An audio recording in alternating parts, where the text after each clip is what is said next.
자, 하나님 말씀 창세기 41장 14절로 16절 말씀입니다. 구약성경 63년 창세기 41장 14절로 16절 말씀입니다.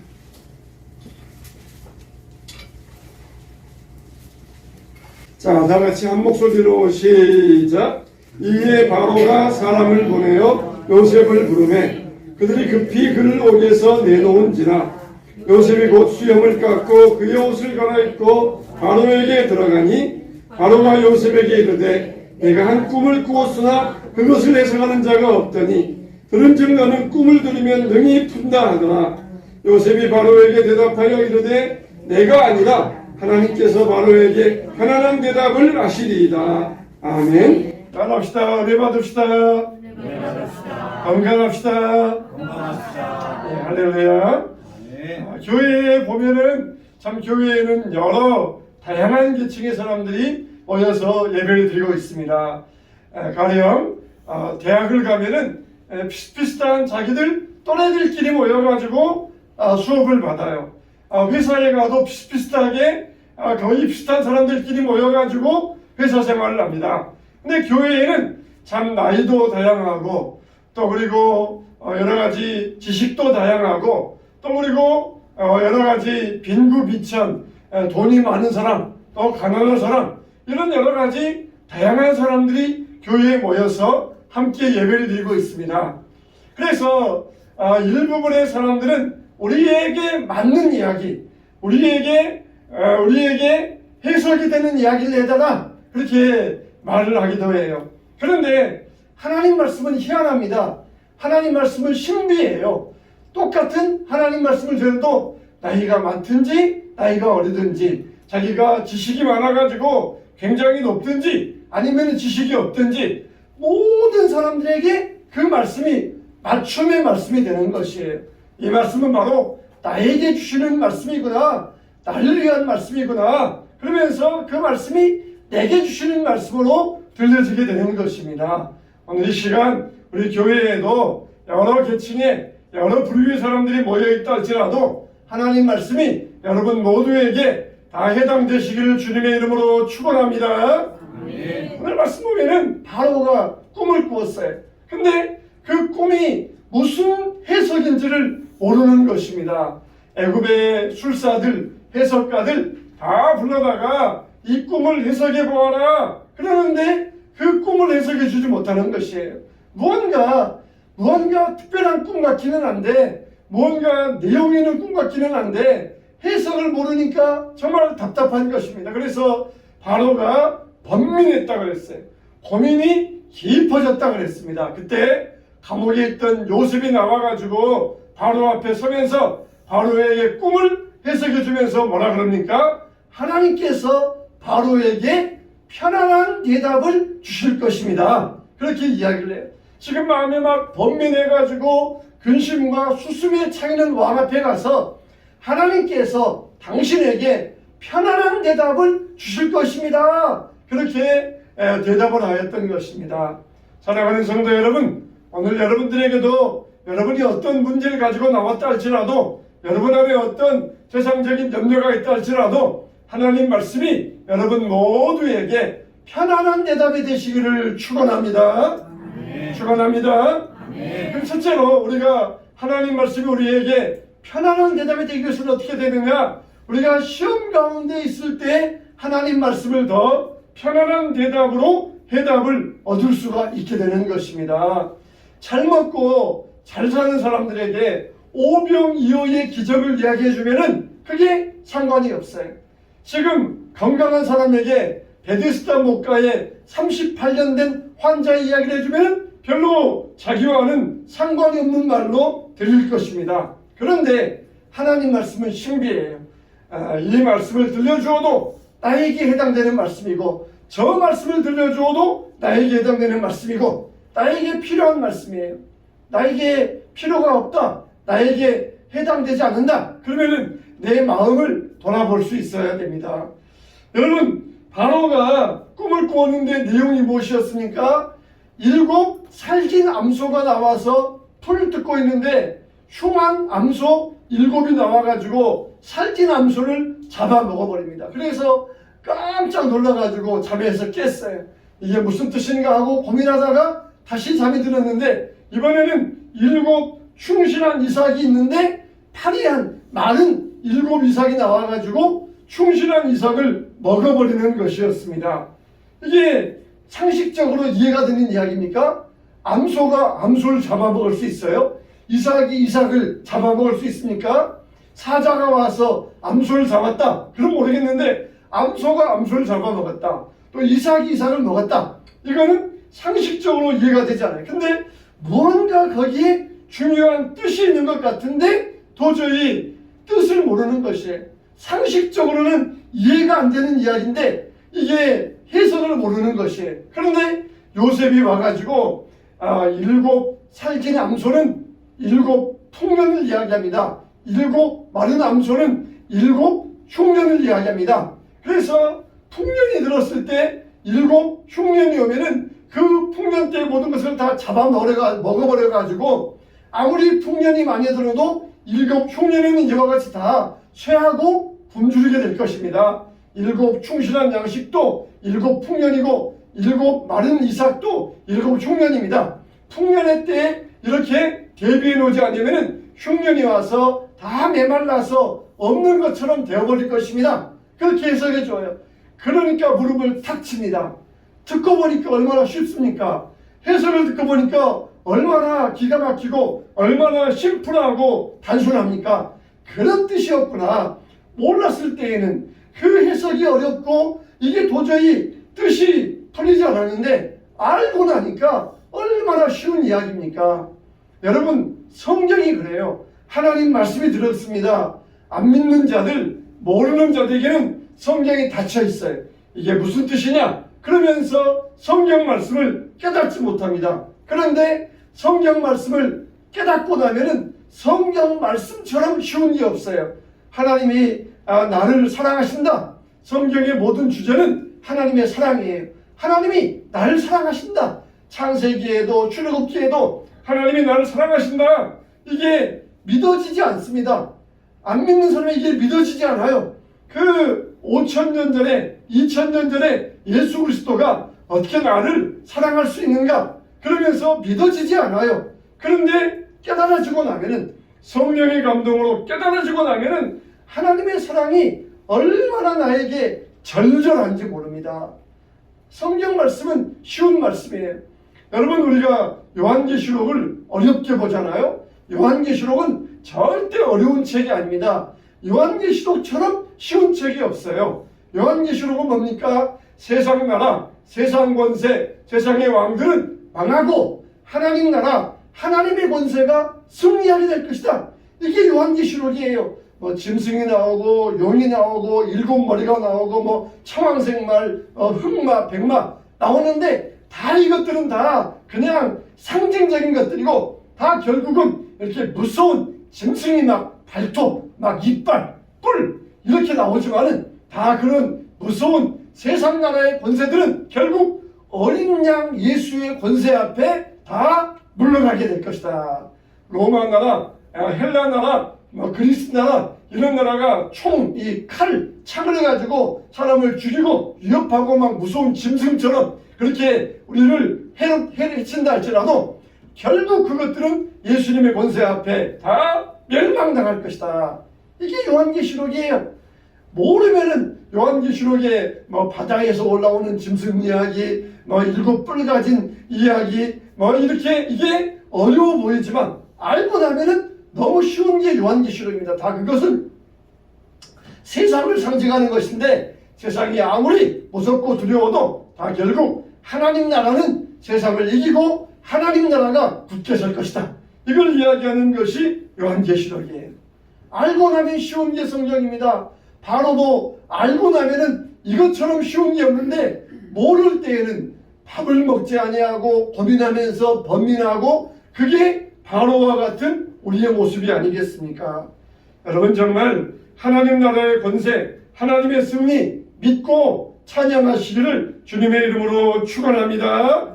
그런데 이 하나님 말씀이 언제 잘 들려요? 바로 시험 가운데 있을 때, 배부를 때, 풍성할 때에는 하나님 말씀이 안 들립니다. 근데 내가 문제가 있고 내가 어려움이 찾아올 때 내가 너와 함께하리라, 두려워하지 말라, 놀라지 말라, 내가 너를 붙들리라. 그러면은 그 말씀처럼 힘 있는 말씀이었어요.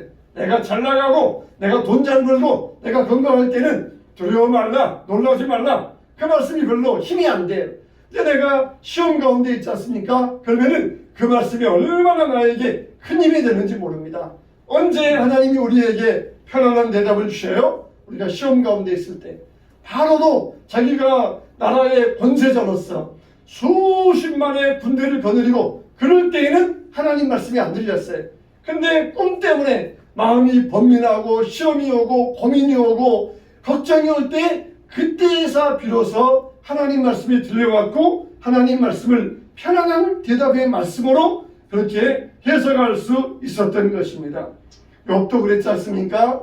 욥도 건강할 때는 어떻습니까? 내가 전에는 하나님을 귀로만 들었었더니 이제 내가 하나님을 눈으로 배웠나이다 그랬어요. 욥도 시험 중에 똑똑하게 분명하게 하나님을 배웠다는 것이에요. 오늘도 이와 같이 우리에게 어떤 시험이 옵니까? 하나님의 음성을 듣고 편안한 대답을 얻으시기를 축원합니다. 저희 어릴 때에도 또래들이 있었어요. 그러면은 또래들 가운데 정말 어머니 아버지의 핍박을 받으면서 교회 나오는 그런 이 또래들이 있었습니다. 그런 또래를 보면은 때로는 성경책을 부모님이 이 아궁이 속에 집어넣어 가지고 교회 못 가게 하고, 또 여자들은 그냥 머리카락을 잘라버려 가지고 교회 못 가게 하고, 그렇게 핍박 가운데 교회 다니는 친구들이 있었어요.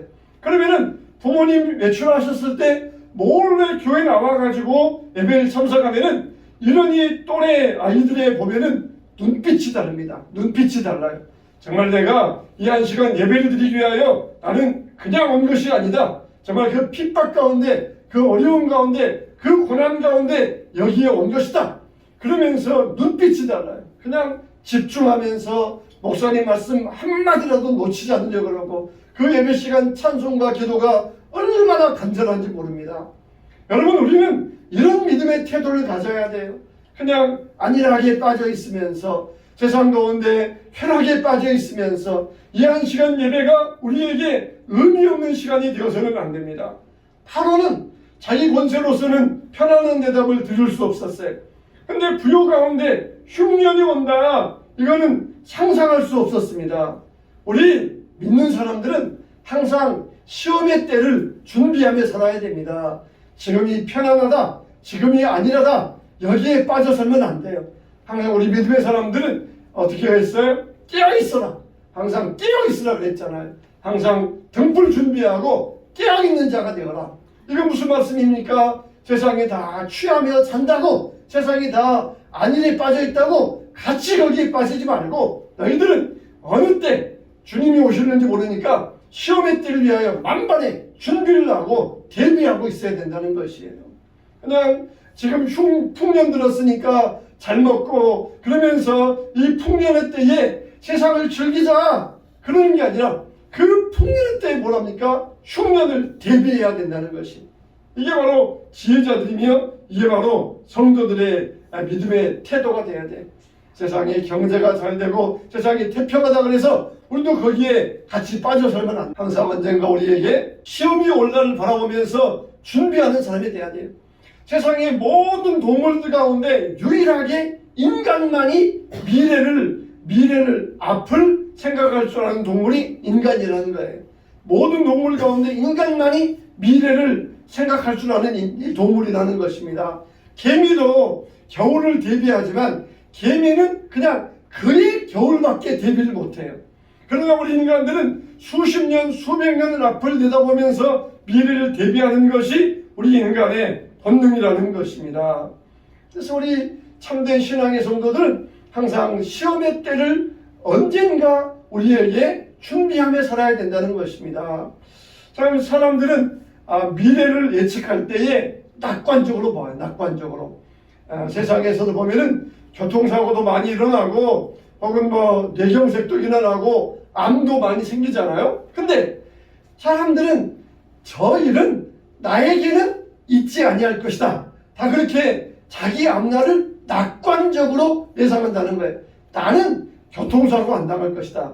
나는 뇌경색에 넘어지지 않을 것이다. 나는 암에 안 걸릴 것이다. 그건 다 남의 일이지 그건 내 일이 아니다. 그러면서 사람들은 다 미래를, 자기 앞날을 낙관적으로 예측한다는 것이. 문자 메시지가 나왔을 때 요즘 우리가 얼마나 문자 메시지를 잘 쓰고 있습니까? 근데 경영진에서 전화하면 되지 누가 굳이 이렇게 들여다보면서 문자하고 있겠느냐? 쓸데없는 짓 하지 말아라 그랬다는 것이에요. 근데 어떻습니까? 문자 메시지가 얼마나 널리 퍼져 있습니까? 사람들이 이렇게 미래를 볼 때에 미래에 대해서 낙관적으로만 보지 미래에 대해서 정말 아무리 지금 전문가들이 나와가지고 미래를 예측한다 그래도 그 미래 예측은 다 틀린다는 거예요. 다 틀려요. 미래가 어떻게 될 것이다. 어떻게 될 것이다. 금방까지 어떻게 됐습니까? 우리나라에서 주가가 올라가지고 이제 곧 많이 될 것이다. 그러면서 얼마나 전문가들이 그런 식으로 예측했습니까? 근데 지금 어떻습니까? 금방 이렇게 또 곤두박질 치고 있지 않습니까? 미래에 대해서 예측하는 모든 것들은 다 틀린다는 것이에요. 다 틀린다는 것이. 우리는 어떻습니까? 시험의 때를 준비하는 자가 되어야 돼요. 정말 우리의 지식만 가지고는 편안한 대답을 얻을 수가 없어요. 하나님의 은혜로만 할 수 있습니다. 예수님께서 베드로에게 제자들에게 너희는 나를 누구라 하느냐? 그럴 때에 베드로가 주는 그리스도시요 살아계신 하나님의 아들이십니다. 그런데 봤을 때 예수님께서 기뻐하시면서 바요나 시몬아 이를 내게 알게 하니는 혈육이 아니요 하늘에 계신 내 아버지시니라. 그러면서 베드로를 칭찬해 주셔요. 이렇게 편안한 대답은 하나님의 은혜로만 가능하다는 것을 보여주고 있습니다. 하나님은 늘 연약한 사람들을 통하여서 역사하셨어요. 세상 사람들은 예수님을 나사렛 목수의 아들이라 배운 것도 없는 무식한 사람이라 그렇게 말했지만 예수님은 그렇게 연약한 하나님은 예수님을 통하여서 우리를 구원하셨다는 것입니다. 여러분 우리는 연약한 자들이에요. 우리가 시험 가운데 있으니까 하나님은 저와 여러분들에게 반드시 편안한 대답으로서 우리를 인도하여 주시기를 주님의 이름으로 축원합니다. 두 번째, 편안한 대답은 무엇입니까? 각자에게 맞는 대답이 편안한 대답이에요. 여러분 어떻게 하나님의 말씀이 나이가 90이 되신 분에게, 나이가 이제 10살 안 된 어린이들에게, 또 나이가 많이 배운 사람에게, 못 배운 사람에게 어떻게 하나님의 말씀이 모든 사람에게 다 편안한 말씀이, 해석의 말씀이 될 수 있습니까? 지금 이 시간 여러분들 가운데도 어떤 분은 돈 걱정하는 분들, 어떤 분은 자식 걱정하는 분들, 어떤 분은 건강 걱정하는 분들, 어떤 분은 또 집 걱정하는 분들, 이렇게 아마 다양한 마음으로 와 있을 것입니다. 그러나 하나님의 말씀이 우리에게 편안한 대답으로서, 우리에게 맞는 해석으로서 들려진다는 것이에요. 요셉이 감옥에 있을 때 술 맡은 관원장과 떡 맡은 관원장이 왕의 미움을 사가지고 감옥에 들어왔습니다. 그래서 요셉이 감옥의 총무가 되어가지고 술 맡은 관원장과 떡 맡은 관원장을 지극히 시중을 잘 들어주었어요. 근데 어느 날 아침에 들어가 보니까 두 사람이 고민의 시름에 잠겨 있는 것이에요. 왜 그러느냐? 그랬더니 어젯밤 두 사람이 똑같이 꿈을 꿨는데 그 꿈의 해석을 모르겠다는 것이에요. 그래서 요셉이 그때도 내가 해석해 드릴 테니까 꿈을 이야기해 보세요. 그랬더니 먼저 술 맡은 관원장 이야기했는데 자기가 포도송이에 세 송이를 따가지고 바로 왕에게 술잔을 올려들었다. 그런 꿈을 꿨다는 것이에요. 그러니까 요셉이 말하기를 앞으로 당신은 사흘이 지나면 일이 복직되어 가지고 바로 앞에 서게 될 것입니다. 그 해석을 들으니까 떡 맡은 관원장이 나도 내 꿈도 해석이다 그러면서 자기가 떡 세 광주를 이고 가는데 그 이후에 새가 와서 자기 떡을 먹었다. 그러니까 요셉이 해석하기를 당신 앞으로 사흘 후에 목이 매달려서 사형을 당할 것입니다. 그렇게 해석을 해줘요.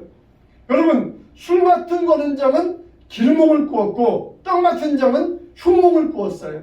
근데 만일 요셉이 그냥 듣기 좋으라고 술 맡은 관원장에게나 떡 맡은 관원장에게나 당신은 앞으로 사흘 후면은 복직하게 될 것입니다. 그게 좋은 소리만 들려주었다. 그러면은 그것은 좋은 해석이 아니에요. 그들에게 맞는 해석을 들려줘야 돼요. 맞는 말씀을 들려줘야 돼요. 만일 땅 맡은 관원장에게 당신도 앞으로 사흘 후에 복직될 것입니다. 그랬다가 죽으면은 어떻게 하겠습니까? 아마 이 땅 맡은 관원장은 자기에게 딱 맞는 해석을 듣고 그리고 그 사흘 동안에 뭐 했겠어요? 준비했을 것이에요. 죽을 준비했을 것이에요. 요셉에게. 그러면 나는 어떻게 해야 되겠느냐? 당신도 하나님 믿고 그리고 믿음으로 살아야 됩니다. 그래야 천국 갈 수 있습니다. 복음을 전했을 것이에요. 그래서 아마 이 땅 맡은 관원장은 사흘 동안 죽음을 준비하다가 그렇게 행복하게 죽음을 맞이했을 것입니다. 그냥 복직될 것입니다. 그러다가 죽어버리면은 이 사람은 그냥 아무런 것도 보지 못하고 하나님도 만나지 못했을 것이에요. 무엇이 편안한 해석입니까? 나에게 딱 맞는 해석. 그게 편안한 해석이에요. 무조건 복음은 다 잘 될 것입니다. 여러분 다 부흥될 것입니다. 여러분 모든 일이 다 흥할 것입니다. 이게 복음이 아니에요. 이게 복음이 아니에요. 우리 모두에게 다 딱 맞는 말씀, 맞는 해석, 이게 복음인 것입니다. 그냥 복음이라 그래가지고 여러분 다 편안하세요. 다 흥할 것입니다. 다 좋을 것입니다. 그렇게 편하게만 살다가 지옥 가면은 아무 소용이 없어요. 흉한 해석이지만 그 흉한 해석을 하는 이유가 뭡니까? 기회를 주시려고. 회개할 기회를 주시려고. 그냥 다 잘 될 거야. 그러다가 그냥 망해버리면 이 사람은 회개할 기회도 없어요. 그러나 올바르게 하나님의 말씀을 전해주면은 이 사람은 그 말씀을 듣고 회개할 기회를 얻고 그렇게 하나님 앞에 설 수 있어요. 점쟁이들이 그런다고 그러잖아요.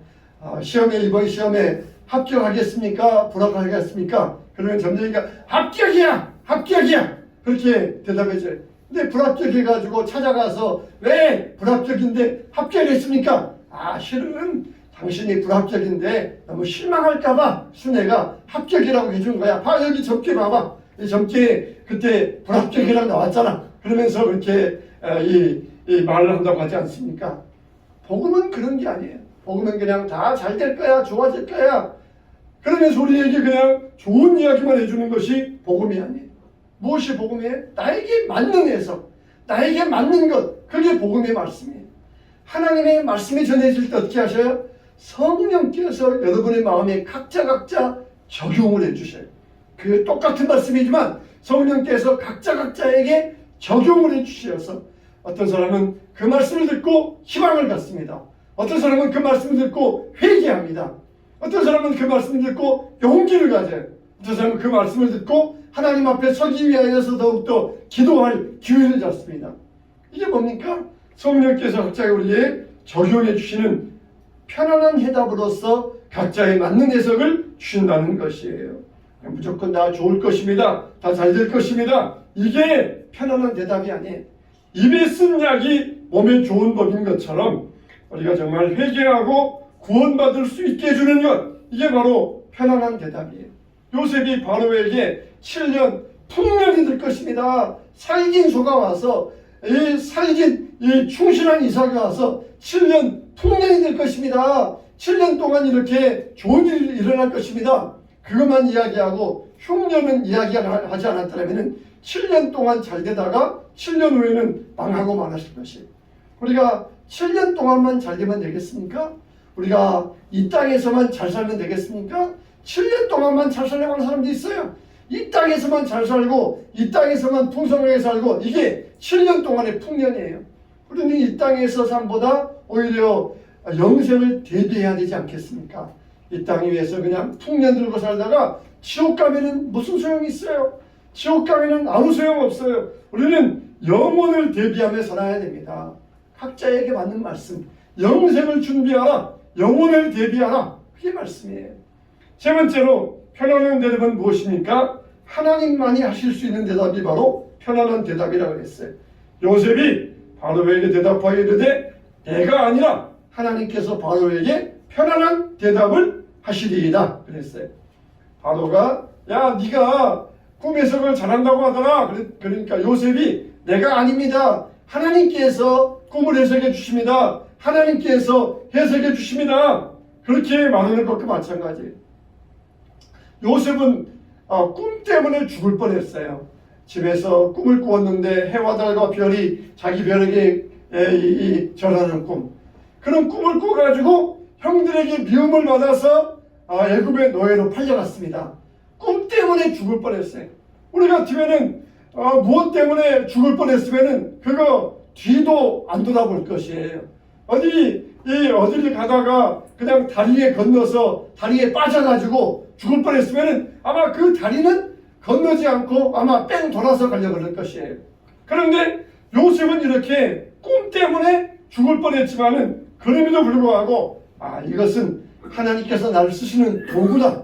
하나님이 나를 쓰시려고 하는 하나님의 방법이다. 그걸 믿었던 것이. 그래서 감옥에서 술 맡은 관원장, 땅 맡은 관원장의 꿈도 해석해주고, 그리고 바로의 꿈도 해석해 주었던 것입니다. 편안한 대답이라는 게 뭐예요? 샬롬이에요, 샬롬. 이 샬롬이라는 것은 전쟁이 없는 완전한 상태의 평화, 이걸 이야기합니다. 그러니까 이 평화는 누구만이 주실 수가 있어요? 하나님만이 주실 수가 있어요. 미국이 팍스 아메리카나, 미국을 통하여서 평화를 이루겠다. 그런 평화는 언제든지 깨어질 평화예요. 근데 하나님께서 주시는 평화는 완전한 평화라는 것입니다. 이것은 전쟁이 없는 완전한 평화, 평안한 대답 누가 주십니까? 하나님께서 주신다는 것이에요. 여러분에게 평안한 대답을 누가 주셔요? 하나님께서 주신다는 것이에요. 요셉은 17살에 노예로 끌려가서 30살에 바로 앞에 서기까지 13년 동안을 고초를 당했어요. 그렇지만은 요셉은 주인공은 내가 아니라 하나님이십니다. 하나님께서 바로에게 편안한 대답을 주실 것입니다. 그렇게 이야기를 했어요. 사람은 누군가 자기를 알아주지 않으면 뭐라 그럽니까? 내가 누군 줄 알아? 내가 어떤 사람인 줄 알아? 그러면서 그렇게 소리 지르잖아요. 우리가 정말 사람들이 나를 알아주지 않는다 할지라도 내가 누군지 알아? 내가 얼마나 열심히 한 줄 알아? 내가 얼마나 열심히 봉사했는데, 이렇게 우리가 말할 게 아니라 하나님께서 알아주신다.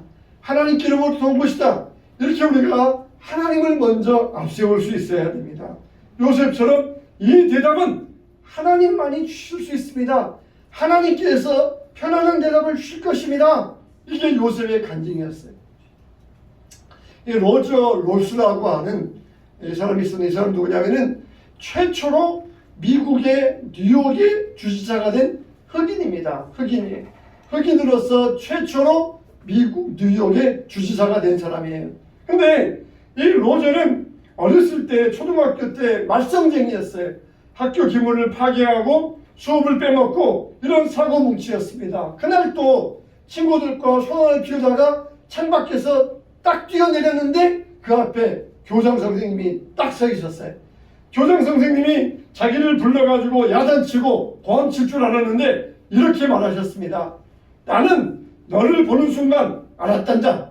너는 나중에 커서 뉴욕 주지사가 될 거야. 그 한마디 말이 이 로저의 가슴에 새겨졌습니다. 그 후로 40년 동안을 나는 뉴욕의 주지사다. 그러면서 그 주지사에 어긋나는 말 한마디 하지 않길 위하여 살아왔어요. 그리고 40년 후에 뉴욕의 주지사가 되었을 때에 그 말을 하였고, 그리고 여든이 된 이 교장 선생님을 기자들이 찾아갔어요.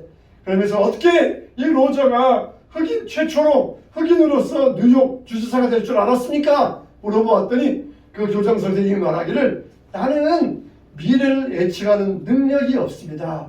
단지 나는 아이들을 사랑할 뿐입니다. 그렇게 이야기했다는 거예요. 아이를 사랑하는 마음으로 그 아이의 장래를 위하여서 너는 말썽쟁이가 아니고, 너는 깡패가 아니고, 너는 뉴욕의 주지사가 될 거야. 사랑하는 마음으로 그 아이를 위하여 그 말의 한마디 선포해 주었다는 것이, 이게 중요한 말이, 이게 중요한 말.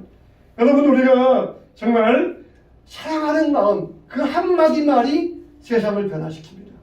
우리가 애굽을 볼 때에 하나님께서 애굽을 심판하신다고 하셨어요. 이사야 19장 25절 말씀에 올라가셨어요. 이는 만군의 여호와께서 복주심에 이르시되 내 백성 애굽이여 내 손으로 지은 아수르여 나의 기업 이스라엘이여 복이 있을지어다 하실 것이라 그랬어요. 내 백성 애굽이여 복이 있을 것이라. 하나님께서도 애굽을 축복하셨다는 것이. 그러니까 요셉의 마음 가운데서도 비록 자기가 노예로 끌려왔지만 애굽에 대한 애정이 있어요. 애굽에 대한 사랑이 있어요. 그 애굽에서 자기가 잘 되어야, 애굽이 흥해야 자기도 잘 될 거 아니겠습니까? 그러니까 애굽에 대한 애정과 사랑이 있었어요. 여러분, 정말 우리 그리스도인은 우리 국가와 민족을 사랑하지 않는 사람이 되어서는 안 됩니다. 그리스도인들은 애국자가 되어야 돼요. 나라가 잘 돼야 교회가 잘 되고, 교회가 잘 돼야 우리가 잘 될 수가 있어요. 그냥 자기가 힘들다고 이 나라 그냥 팍 망해라. 그러면은 나라가 망하면은 뭐부터 되겠어요? 자기도 망하는, 자기도 거지꼴 되는 것이에요. 근데 그걸 생각하지 아니하고 나라를 싫어하고 미워하는 사람들, 우리 그리스도인들은 나라를 사랑해야 됩니다. 나라를 위해 기도해야 되고, 조국을 사랑해야 되고, 조국을 위해 살 수 있어야 돼요. 요셉이 그 애굽을 사랑했습니다. 애굽에 대한 애정이 있었어요. 전도는 사람에 대한 사랑으로 전해야 됩니다.